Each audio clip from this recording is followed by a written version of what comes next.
Hi guys, a warm welcome back. So today we'll be taking a look at SPY and QQQ. Before I begin, remember to take a second to give the video a like and subscribe as you greatly help our channel. Without further ado, let's first start off with SPY.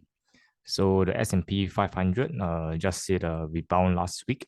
In fact, if you look closely at its Fibonacci support levels from a recent low of 362.17 and a recent high of 431.73, we broke down the 61.8% and also the 50% support level.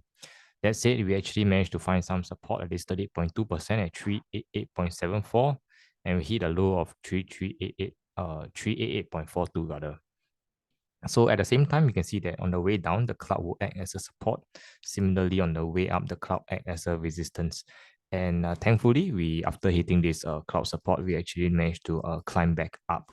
So the next resistance to clear or next resistance to watch will be around 410, which is around this 15% Fibonacci resistance level. That said, the key resistance to watch would be this 61.8% at 415.19. If you can cross over this, then 422 and 431 would be the next two targets for SPY. In the event that we come down and we were to break down further this 388, then 378 and potentially 362 would be the next two supports for SPY. Let's move on to triple Q. So for this NASDAQ or some tech stocks, you can see that similarly to SPY, you actually managed to find some support at 38.2% at around 294.16. We hit this $290 psychological support, and then thereafter we bounce off with 3 good days of nice looking green candles. So if this 294 were to break down again, then 284 and 269 would be the next two support line. So very similarly, very similar to SPY, you can see that after hitting this cloud support, we actually managed to climb back up. So currently this cloud is acting as a very good support for now.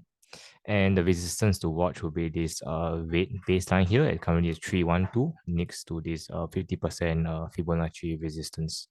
That said, the next critical support to watch will be the 61.8% at 317. If you can punch up, then things may start turning bullish and we can continue our uptrend and potentially heading towards this 325 and 334.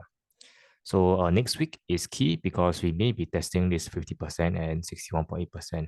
In the event that we face some rejection there and some sellers were to appear, we may potentially start climbing down if we cannot start creating a higher low or higher high from here. So if there's any changes, I'll give you guys an update. Thanks for stopping by. Till we meet again, appreciate the manipulation.